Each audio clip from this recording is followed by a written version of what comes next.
Hello प्यारे बच्चों, आज हम लोग रासायनिक बलगतिकी के इस सेकेंड वीडियो लेक्चर में विशेष रूप से अभिक्रिया वेग पर प्रभाव डालने वाले कारक तथा वेग नियम और वेग स्थिरांक के बारे में विस्तार से चर्चा करेंगे।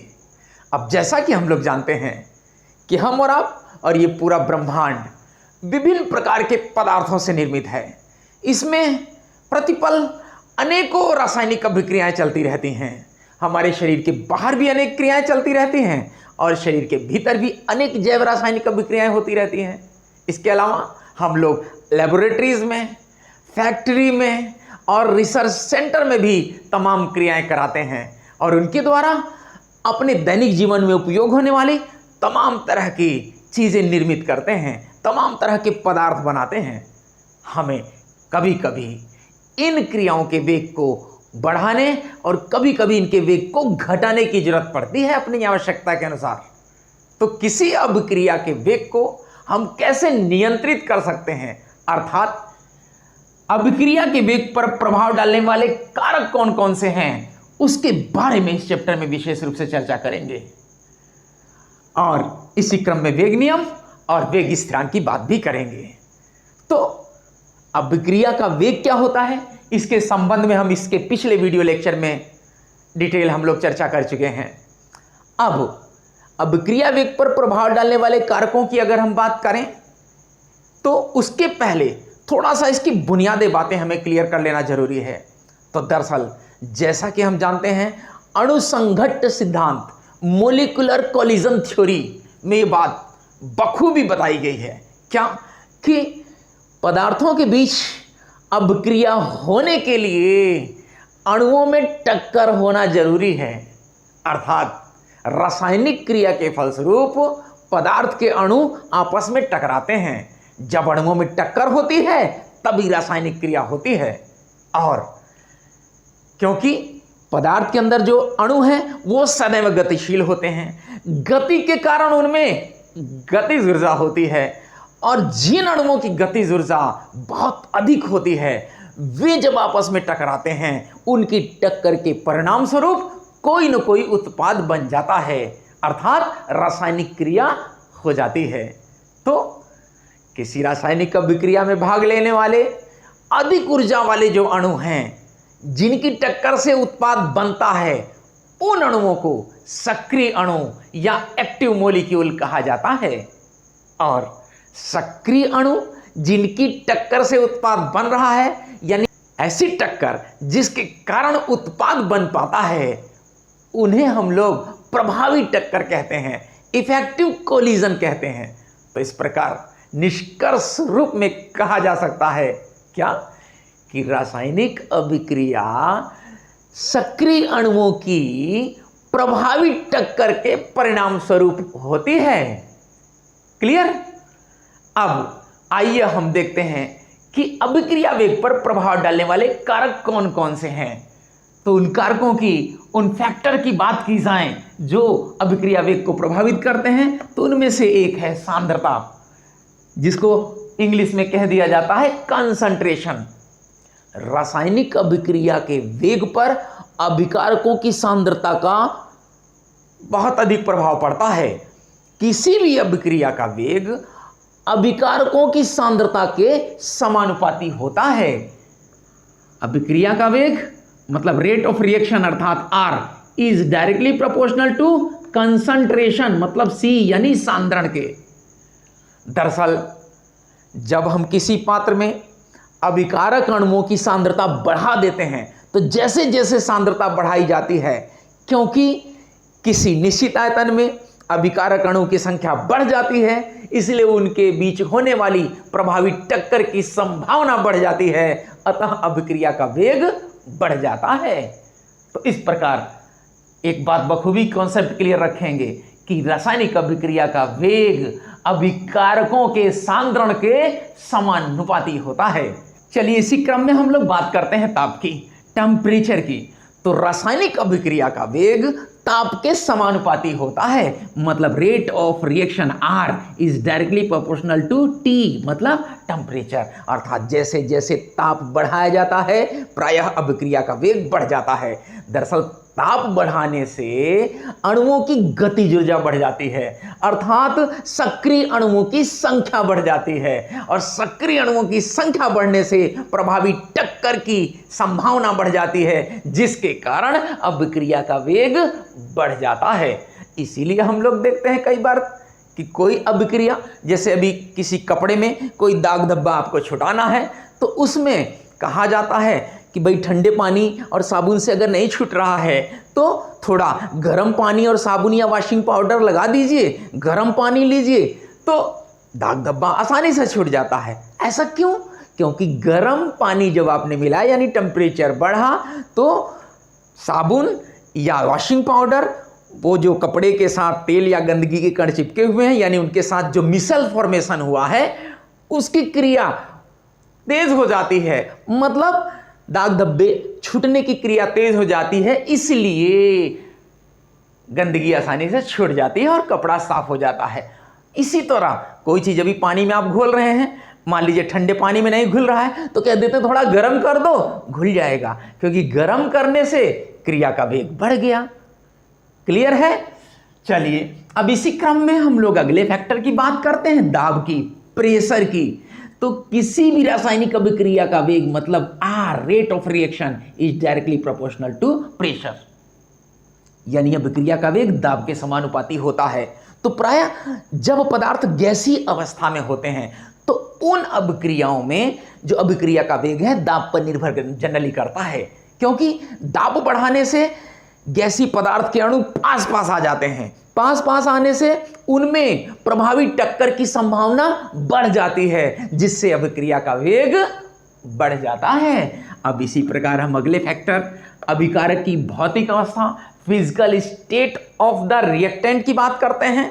तो दरअसल में कोई पदार्थ हम अगर ठोस रूप में ले लें, उसकी तुलना में उसी पदार्थ को चूर्ण रूप में ले लें, तो हम देखते हैं कि चूर्ण रूप में क्रिया का वेग बढ़ जाता है। अब ऐसा क्यों? जैसे अभी सपोज करिए आप एक लकड़ी का टुकड़ा लीजिए बड़ा सा, ठीक है, उसको जलाइए और उतने ही बड़े लकड़ी के टुकड़े को पाउडर बना दीजिए, पहले पीस करके छोटे छोटे उसके टुकड़े ले लीजिए, अब उसको जलाइए, तो आप क्या पाएंगे? कौन ज़्यादा तेज जलेगा? ये पाउडर, जो लकड़ी का पाउडर है वो ज़्यादा तेज जलेगा कि बड़ा लकड़ी का टुकड़ा तेज जलेगा? यस, बिल्कुल सही है, आपने सही समझा कि जो पाउडर होगा वो ज़्यादा तेज जलता है। ऐसा क्यों भाई? क्योंकि चूर्ण रूप होने पर उसका पृष्ठीय क्षेत्रफल बढ़ गया। दरअसल जब किसी पदार्थ को ठोस रूप की तुलना में उतने ही पदार्थ या उसी पदार्थ को चूर्ण रूप में बदल दिया जाता है, तो चूर्ण रूप में ओवरऑल जो टोटल पृष्ठीय क्षेत्रफल होता है, सरफेस एरिया होता है, उस ठोस की तुलना में ज़्यादा रहता है। तो जब चूर्ण रूप में कर दिया तो पृष्ठीय क्षेत्रफल बढ़ गया। अब पृष्ठीय क्षेत्रफल बढ़ने से टक्कर की संभावना बढ़ गई। अब जैसे अभी टक्कर कराएं, देखिए मान लीजिए ये है, सपोज करिए दो कण हैं, दो अणु हैं, ये टकरा रहे हैं। अब ये टकराने का इनका केवल सरफेस इतनी मिल रही है। अभी इसी को हम अगर ऐसे टकराएं तो सतह ज़्यादा संपर्क में आ रही है, इसको हम ऐसे टकराएं तो और ज़्यादा सतह मिल रही है। तो यानी जब पृष्ठीय क्षेत्रफल ज़्यादा होगा, टक्कर की संभावना ज़्यादा होगी और अभिक्रिया का वेग ज़्यादा होगा। तो किसी पदार्थ को ठोस रूप की तुलना में उसी को चूर्ण रूप में बदल दिया जाए तो पृष्ठीय क्षेत्रफल बढ़ने के कारण अभिक्रिया का वेग बढ़ जाता है। चलिए अब इसी क्रम में हम लोग बात करते हैं उत्प्रेरक की उपस्थिति, प्रेजेंस ऑफ कैटलिस्ट। अब ये उत्प्रेरक कैटलिस्ट क्या होते हैं, इसके बारे में हम लोग विस्तार में तो अधिशोषण जो चैप्टर है वहाँ पर चर्चा करेंगे। शॉर्टकट में, संक्षेप में यहाँ जान लें तो उत्प्रेरक के बारे में आप जानते होंगे कि दरअसल उत्प्रेरक ऐसा पदार्थ है जो किसी क्रिया के वेग को बढ़ा अथवा घटा देता है, किंतु स्वयं रासायनिक अभिक्रिया में भाग नहीं लेता है। मतलब रासायनिक क्रिया के फलस्वरूप उस पदार्थ के, उस उत्प्रेरक के रासायनिक संघटन में, उसके कंपोजिशन में कोई परिवर्तन नहीं होता है। जैसे अभी हैबर विधि से हम अमोनिया बनाने की बात करें तो नाइट्रोजन और हाइड्रोजन के संयोग से अमोनिया बनाई जाती है। क्लियर? अब इसमें नाइट्रोजन हाइड्रोजन क्रिया करके अमोनिया बनाते हैं। इसमें देखा गया कि यदि आयरन उत्प्रेरक लौह चूर्ण उत्प्रेरक की उपस्थिति में यह क्रिया कराई जाए तो तेजी से अमोनिया का निर्माण होता है। अगर लौह चूर्ण हटा लिया जाए तो धीमे गति से, मंद गति से अमोनिया का निर्माण होता है। अब आयरन चूर्ण डालने पर अभिक्रिया का वेग यहां बढ़ जाता है। बाद में पाया गया कि आयरन चूर्ण जितना मिलाया जाता है उतना ही रहता है, उसके द्रव्यमान में और रासायनिक संगठन में कोई अंतर नहीं आता है। तो ऐसे पदार्थों को ही तो उत्प्रेरक कहा जाता है कि मतलब ऐसा पदार्थ जिसकी उपस्थिति में किसी भी रासायनिक अभिक्रिया का वेग या तो बढ़ जाता है अथवा घट जाता है, किंतु उस पदार्थ के द्रव्यमान और संगठन में कोई अंतर नहीं आता है, तो उसे उत्प्रेरक कहा जाता है। तो धन उत्प्रेरक की उपस्थिति में क्रिया का वेग बढ़ जाता है और ऋण उत्प्रेरक, नेगेटिव जो कैटलिस्ट होते हैं, उनकी उपस्थिति में क्रिया का वेग घट जाता है। तो अब मैं समझता हूं आप लोगों को बखूबी क्लियर हो गया होगा कि अभिक्रिया वेग पर कौन कौन से कारक प्रभाव डालते हैं। तो अपनी आवश्यकता अनुसार जहां हमें क्रिया के वेग को बढ़ाना है या घटाना है, इन कारकों में उसी के अनुसार उचित परिवर्तन करके हम अभिक्रिया के वेग को बढ़ा या घटा सकते हैं। क्लियर हो गया? चलिए अब इसी क्रम में हम लोग आगे बढ़ते हैं। अब बात करते हैं वेग नियम की, या जिसे वेग समीकरण अथवा वेग व्यंजक भी कहा जाता है। अब ये वेग नियम, वेग समीकरण या वेग व्यंजक क्या होता है, तो इसकी बात की जाए तो जैसा कि अभी हम लोगों ने देखा कि अभिक्रिया का वेग जो है वो अभिकारक के सांद्रण के समानुपाती हुआ करता है। किसी भी अभिक्रिया का वेग अभिकारक के सांद्रण के समानुपाती होता है, यानी अभिकारक का सांद्रण जैसे जैसे बढ़ेगा अभिक्रिया का वेग बढ़ जाएगा, अभिकारक का सांद्रण घटेगा तो अभिक्रिया का वेग घट जाएगा। तो अब दरअसल में वेग समीकरण या वेग नियम क्या है? तो वेग समीकरण दरअसल में एक ऐसी समीकरण जो किसी अभिक्रिया के वेग तथा अभिकारकों की सांद्रताओं के मध्य संबंध व्यक्त करती है, उस समीकरण को वेग समीकरण या वेग नियम कहा जाता है। यानी जो समीकरण अभिक्रिया के वेग और अभिकारकों की सांद्रताओं के मध्य संबंध व्यक्त करती है, उसे वेग समीकरण या वेग नियम या वेग व्यंजक कहते हैं। और किसी भी रासायनिक समीकरण को देख करके उसका वेग व्यंजक नहीं लिखा जा सकता है, उसका वेग नियम नहीं लिखा जा सकता है। वेग नियम स्थापित करने के लिए प्रयोग करना पड़ेगा, लैब में जाना पड़ेगा। मतलब किसी अभिक्रिया का वेग नियम प्रयोगों द्वारा स्थापित किया जाता है, उसको प्रैक्टिकली ही ज्ञात किया जाता है। अभिक्रिया को देख करके उसका वेग नियम नहीं बताया जा सकता। अब प्रयोग द्वारा कैसे पता करते हैं वेग नियम या वेग समीकरण किसी अभिक्रिया के लिए? तो आइए एक उदाहरण की मदद से इसको समझते हैं। मान लिया कोई अभिक्रिया इस तरह से हो रही है कि AA plus BB is equal to उत्पाद, मतलब पदार्थ A और B आपस में क्रिया करके कोई उत्पाद बना रहे हैं, प्रोडक्ट बना रहे हैं। स्मॉल a और स्मॉल b पदार्थ A और पदार्थ B के मोलों की संख्या है। मतलब इनके पहले कोई न कोई एक संख्या लिखी गई, उनका स्टोइकियोमेट्री गुणांक है। क्लियर है? अब हम इसको लैब में जा करके निर्धारित करेंगे, प्रयोग करेंगे। क्या कि अभिक्रिया का वेग देखेंगे कि A के सांद्रण पर निर्भर कर रहा है या नहीं, या A का सांद्रण दुगुना करने पर वेग कितना गुना बढ़ जा रहा है। इसी तरह से B का सांद्रण बढ़ाने से अभिक्रिया का वेग बढ़ रहा है कि नहीं, या बढ़ाने पर कितने गुना बढ़ रहा है, ये हम प्रैक्टिकली डिटरमाइन करेंगे। तब जा करके हम वेग नियम या वेग समीकरण लिख पाएंगे। तो चलिए अब हम लोग एक प्रैक्टिकल करते हैं। मान लीजिए अब जैसा कि हमने कहा कि पदार्थ A का ये सक्रिय द्रव्यमान चौकोर ब्रैकेट में रहता था, बताया था कि आपको किसी भी पदार्थ के संकेत को चौकोर ब्रैकेट में लिख दिया जाए तो उसका मतलब होता है उसका सक्रिय द्रव्यमान, आणविक सांद्रण, मोलर सांद्रता या एक्टिव मास। तो पदार्थ A का एक्टिव मास और हमने मान लिया यहाँ वेग लिख दिया। अब सपोज करिए हम जो पदार्थ ए ले रहे हैं, अब इसको प्रैक्टिकल कर रहे हैं हम, कि जो क्रिया हो रही है इनके बीच में, हमने बी की सांद्रता को पहले जितना भी इनका मात्रा या इनकी सांद्रता थी तो उनमें से बी की सांद्रता को उतनी ही रखा। अब ए की सांद्रता पहले की तुलना में डबल किया, 2 गुना कर दिया। ए की सांद्रता हमने दुगनी किया। अब देखा कि वेग पर क्या प्रभाव पड़ा, क्या वेग पहले की तुलना में बढ़ जाता है या उतना ही रहता है। तो हमने देखा कि जब ए का सांद्रण हमने बढ़ाया पहले की तुलना में, तो वेग पहले जितना ही रहा, जितना पहले था उतना ही रहा, मतलब वेग पर कोई फर्क नहीं पड़ा। तो इसका मतलब ए का सांद्रण के अगर इसके घात 0 लगा दिया जाए, तो किसी भी संख्या का घात 0 लगाने पर हम जानते हैं उसका मान 1 होता है, तो घात 0 लगाने पर तब वैल्यू वही रहेगी। इसका अभिप्राय ये हुआ कि इस जो अभिक्रिया का वेग है, ए के अगर रिगार्ड में उसको देखें, ए के संदर्भ में देखें, तो ए की घात 0 के डायरेक्टली प्रोपोर्शनल होगा। अभी इसी तरह बी का हम डिटरमाइन करेंगे। अभी पहले ए को हम चेक कर रहे हैं। ए का सांद्रण हमने दुगना किया, वेग हमने देखा उतना ही रहा, यानी कि इसकी घात 0 लगा दी जाए तब एक आएगा, क्योंकि किसी भी संख्या का घात 0 रहेगी तब वैल्यू 1, यानी ए की घात 0 के डायरेक्टली प्रोपोर्शनल अभिक्रिया का वेग। नहीं समझ में आया? और आगे चलिए।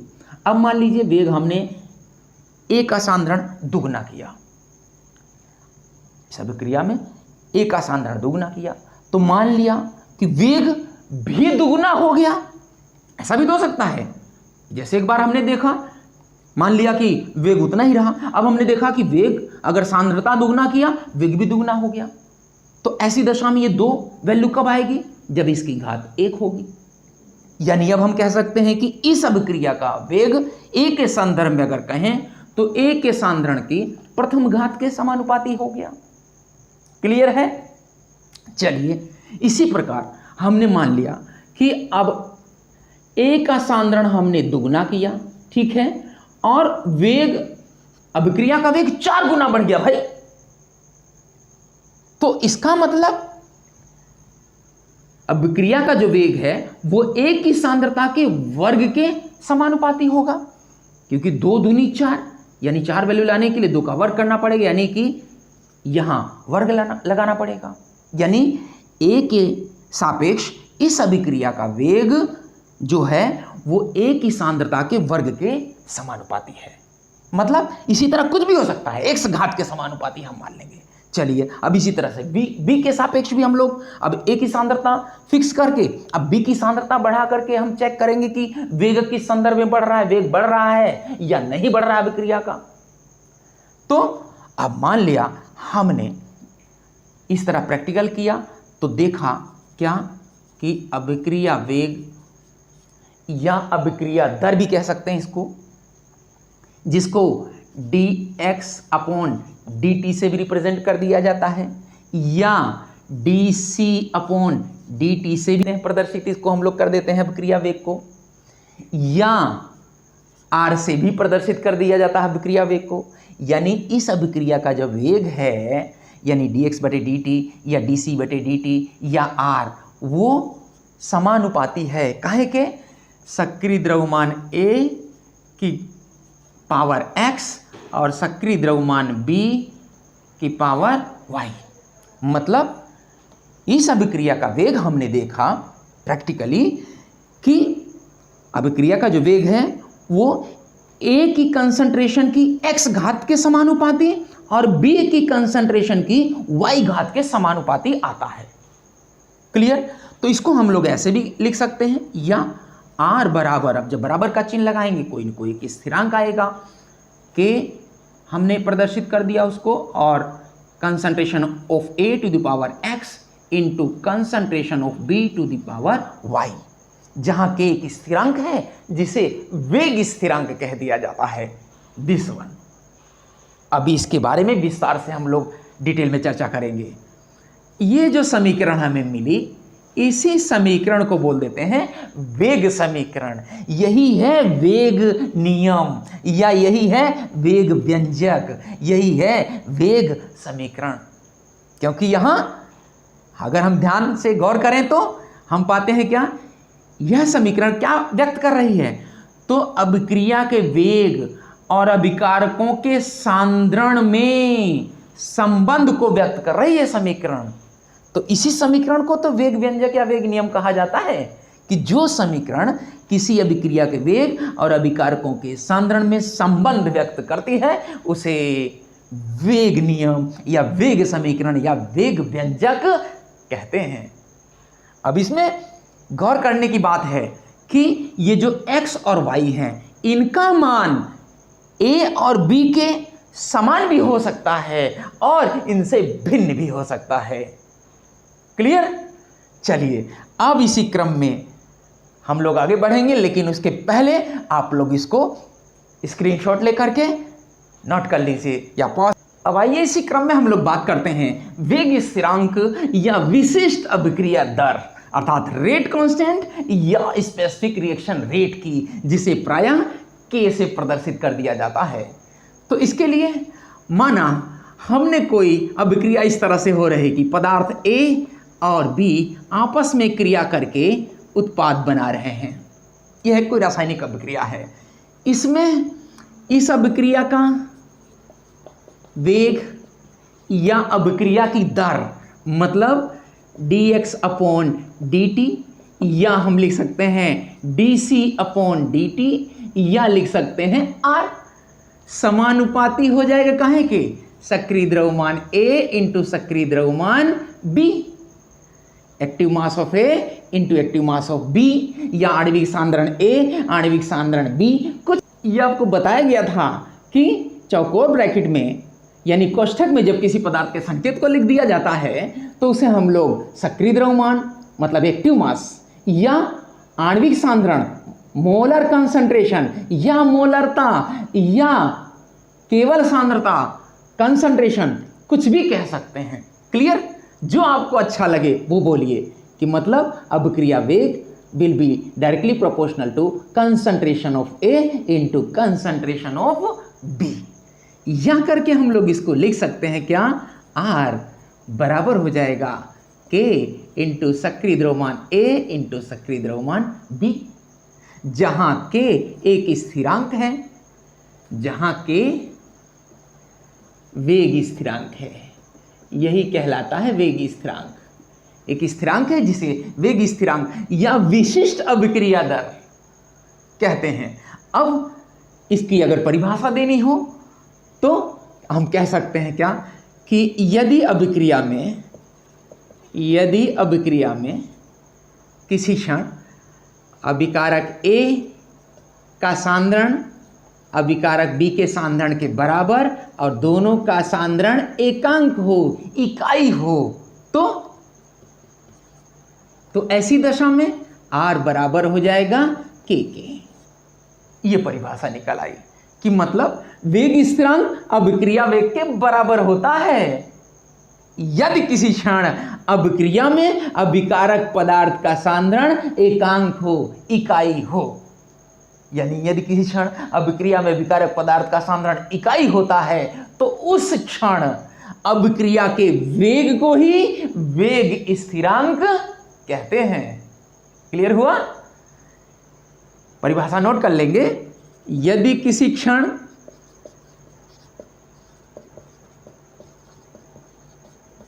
अभिक्रिया में अभिकारक पदार्थ का सांद्रण इकाई हो या एकांक हो तो अभिक्रिया वेग को ही वेग स्थिरांक कहते हैं। क्लियर?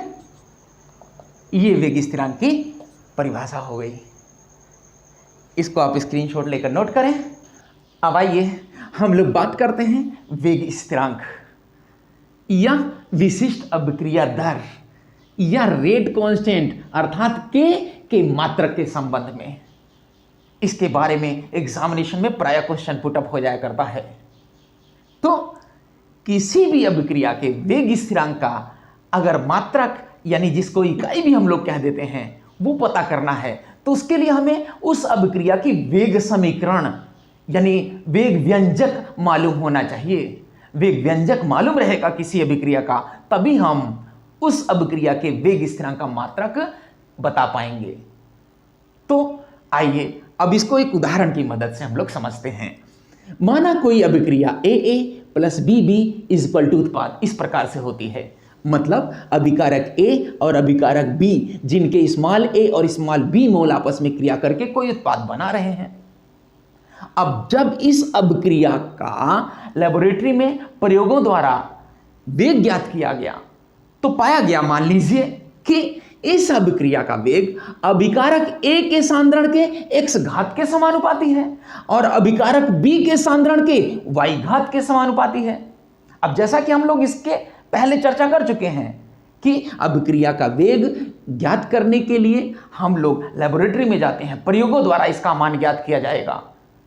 तो प्रयोगों द्वारा जब इसका मान ज्ञात किया गया तो मान लीजिए पाया गया कि इस अभिक्रिया का वेग अभिकारक A के सापेक्ष उसकी x घात के समानुपाती है और B के सांद्रण के y घात के समानुपाती है। तो इस स्थिति में इस अभिक्रिया के लिए जो वेग नियम होगा, जो वेग समीकरण होगी या जो वेग व्यंजक होगा, R बराबर K सक्रिय द्रव्यमान A to the power x into सक्रिय द्रव्यमान B to the power y। Clear? यह इस अभिक्रिया के लिए वेग समीकरण है। अब इस समीकरण में जो K है वो वास्तव में वेग स्थिरांक है और अभिकारक A और B के सांद्रण के ऊपर जो घात x और y लगे हैं, इनका निर्धारण प्रयोगों द्वारा हम लोगों ने किया है कि अभिकारक A और B की सांद्रता बढ़ाने या घटाने पर किस हिसाब से अभिक्रिया का वेग बढ़ या घट जा रहा है, तो वही संख्या यहां घातांक के रूप में लिखी जाती है। अब ये जो अभिकारक A और B के सांद्रताओं की घातांक x और y का योग जो है उसे ही हम लोग अभिक्रिया की कोटि भी कहते हैं, ऑर्डर ऑफ रिएक्शन भी कहते हैं, जिसके बारे में आगे विस्तार से हम लोग परिचर्चा करेंगे। तो अब जैसा कि बताया गया कि अभिकारक A और B के घातांकों का योग मतलब x और y बराबर n, n मतलब अभिक्रिया की कोटि अर्थात ऑर्डर ऑफ रिएक्शन है। अब किसी भी अभिक्रिया के लिए अगर हमें वेग स्थिरांक का मान ज्ञात करना है तो उसके लिए हमें उसका वेग समीकरण मालूम होना चाहिए और अभिकारकों की सांद्रताओं पर जो घातांकों का योग है अर्थात जो अभिक्रिया की कोटि है वो मालूम होनी चाहिए। तो अगर अभिक्रिया की कोटि मालूम तब हम वेग स्थिरांक का मात्रक बता सकते हैं और इसी प्रकार यदि वेग स्थिरांक का मात्रक हमें मालूम है तो उस अभिक्रिया की कोटि हम बता सकते हैं। अब आइए किसी अभिक्रिया की कोटि द्वारा अर्थात उस अभिक्रिया के वेग समीकरण या वेग नियम द्वारा वेग स्थिरांक का मान कैसे ज्ञात किया जाता है, इसके लिए हम लोग जानने की कोशिश करते हैं। तो दरअसल इसके लिए आप लोग विशेष रूप से एक फार्मूला याद रखेंगे, क्या कि किसी भी अभिक्रिया के लिए अगर वेग स्थिरांक का मात्रक निकालना है या उसकी इकाई निकालनी है तो उसके लिए यह सूत्र आप अपने दिमाग में बिठा लेंगे। बिल्कुल यह सूत्र जनरल सूत्र है। यह सूत्र अगर आपको याद है तो आप किसी भी अभिक्रिया के लिए अगर उसका वेग समीकरण दिया है तो उसके वेग स्थिरांक का मात्रक आसानी से बता पाएंगे। कैसे? तो वेग स्थिरांक का मात्रक या इकाई बराबर होता है मोल प्रति लीटर की घात 1 माइनस n इंटू सेकेंड की घात -1, या इसको हम ऐसे भी लिख सकते हैं, क्या? मोल प्रति litre to the power 1 minus n into second to the power -1 यानी सेकेंड इनवर्स। अब यहां पर ये जो n वैल्यू है, ये n वैल्यू, इसका क्या मतलब है? तो अभी हमने जैसा कि बात किया कि किसी भी अभिक्रिया में अभिकारकों की जो सांद्रता होगी उनके ऊपर जो घातांक लगा होगा उसी को, अगर 2 या 3 अभिकारक है तो घातांकों का योग जो होगा उसको हम लोग n यानी अभिक्रिया की कोटि, ऑर्डर ऑफ रिएक्शन कहते हैं। और यह मालूम है तो आप वेग स्थिरांक का मात्रक आसानी से बता लेंगे। जैसे उदाहरण देखते हैं, देखिए कि यदि किसी अभिक्रिया के लिए n बराबर 0 है, मतलब अभिकारक A के ऊपर भी 0 घात लगी है, B के ऊपर भी 0 घात लगी है, मतलब अभिक्रिया का जो वेग है वो किसी भी अभिकारक के सांद्रण पर निर्भर नहीं कर रहा है। तो ऐसी अभिक्रियाओं को हम लोग शून्य कोटि की अभिक्रिया बोल देते हैं। इसके बारे में हालांकि अगले वीडियो लेक्चर में हम लोग विस्तार से चर्चा करेंगे। तो बहरहाल, तो यदि n बराबर 0 दिया हो किसी अभिक्रिया के लिए, तो k का मात्रक क्या होगा ऐसी स्थिति में? तो जनरल सूत्र जो है मात्रक का, उसमें मान रख दीजिए। तो मोल प्रति लीटर की घात 1 माइनस n, n की वैल्यू कितनी दी है? 0, तो 1 माइनस 0 इंटू सेकेंड की घात -1, वो तो जो का तो रहेगा। अब 1 में से 0 गया तो 1, बराबर करके लिख सकते हैं क्या? मोल प्रति लीटर की घात 1 इंटू सेकेंड की घात -1। क्लियर? या लिख सकते हैं इसको क्या? मोल इंटू लीटर बटे में है तो ऊपर चला जाएगा जब ये, तो माइनस में हो जाएगा, यानी लीटर -1 यानी कि लीटर इनवर्स इंटू सेकेंड को s से रिप्रेजेंट करते हैं तो सेकेंड टू द पावर -1 यानी कि सेकेंड इनवर्स। ये मात्रक हो गया वेग स्थिरांक का जब किसी अभिक्रिया में n का मान 0 होगा, यानी जो शून्य कोटि की अभिक्रिया होती है तो उनके लिए वेग स्थिरांक का मात्रक mole into litre inverse into second inverse होता है। क्लियर?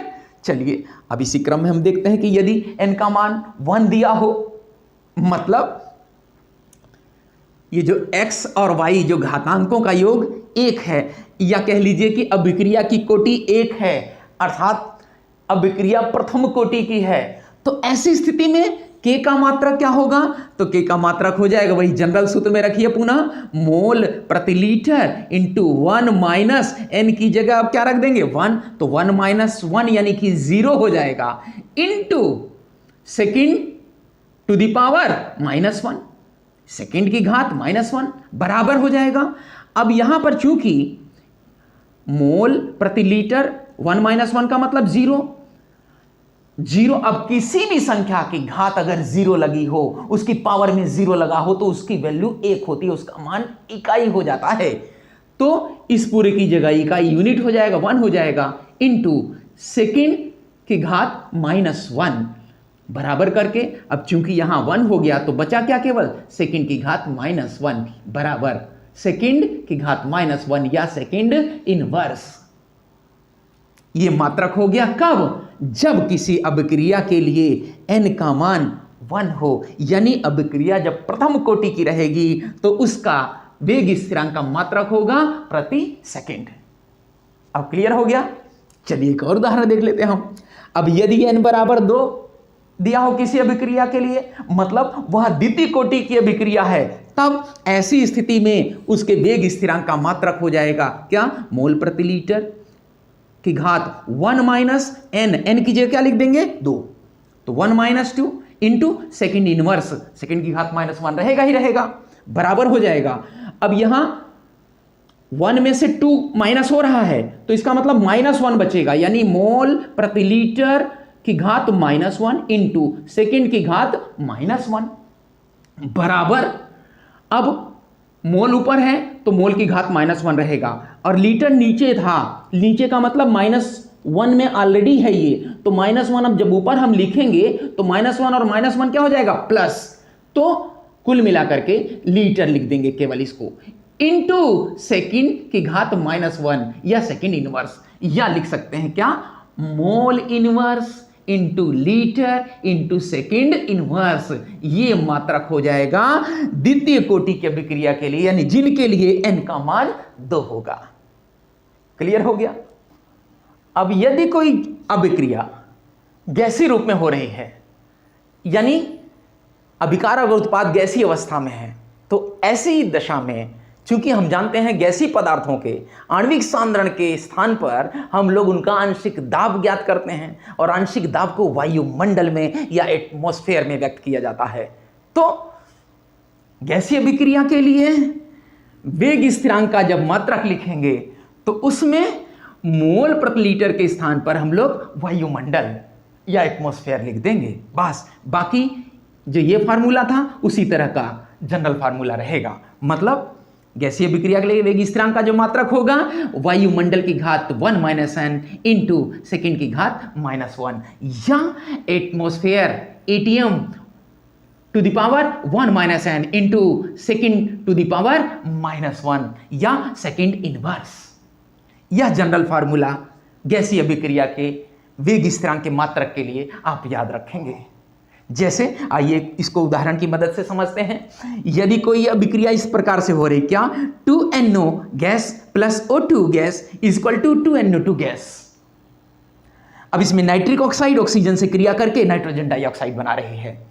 इस अभिक्रिया का जो वेग समीकरण दिया जाता है प्रयोगों द्वारा, जिसका निर्धारण हम लोग करते हैं, मान लीजिए दिया है कि इस अभिक्रिया का वेग यानी R बराबर है K सक्रिय द्रव्यमान NO की घात 2 इंटू ऑक्सीजन की घात 1। कुछ न लिखे होने का मतलब यानी 1 लिखा गया है ऑलरेडी।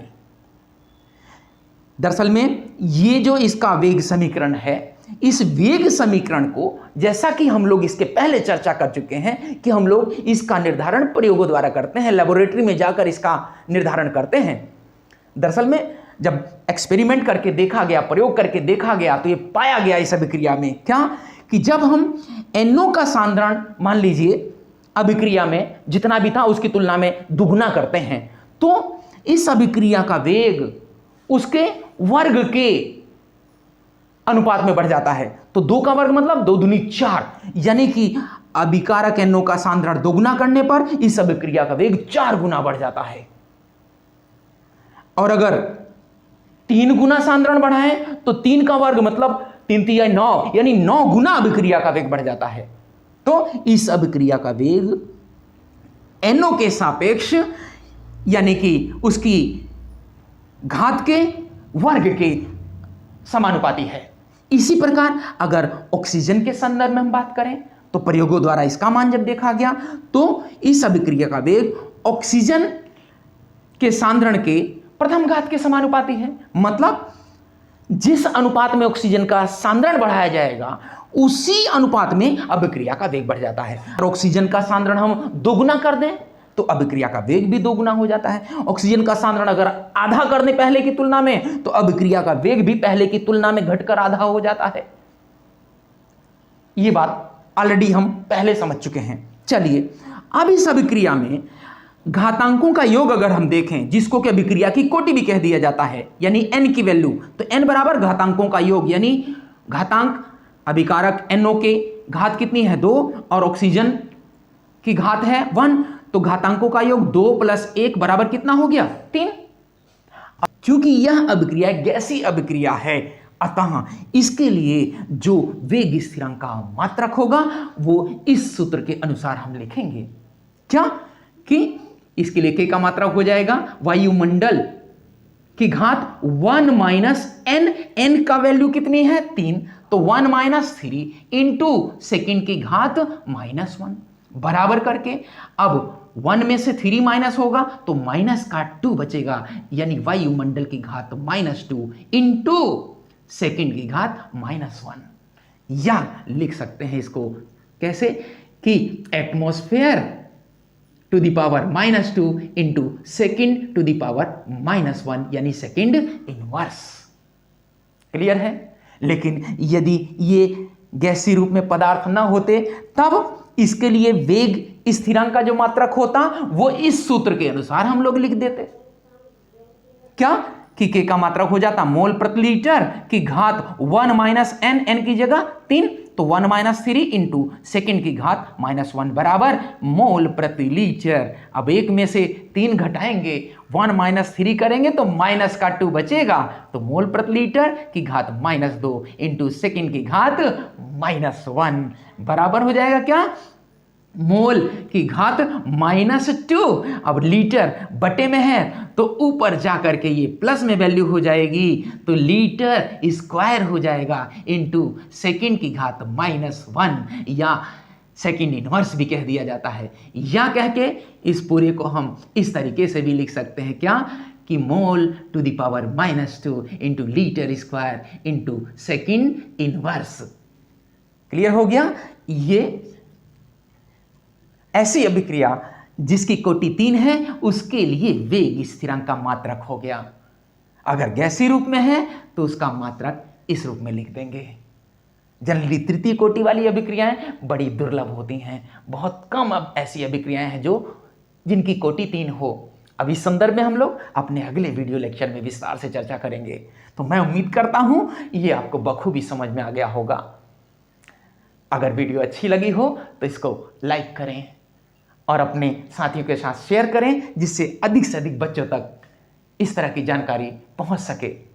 अभी तक अगर मेरा चैनल सब्सक्राइब नहीं किए हैं तो उसको सब्सक्राइब जरूर करें और बेल आइकन भी दबाएं, जिससे इसी प्रकार की नई नई एजुकेशनल वीडियोस आपको देखने को मिलती रहें। खूब मन लगा के पढ़ाई करिए, अपना भविष्य संवारिए। हमारी ओर से आपके उज्जवल भविष्य के लिए बहुत सारी शुभकामनाएं हैं। धन्यवाद।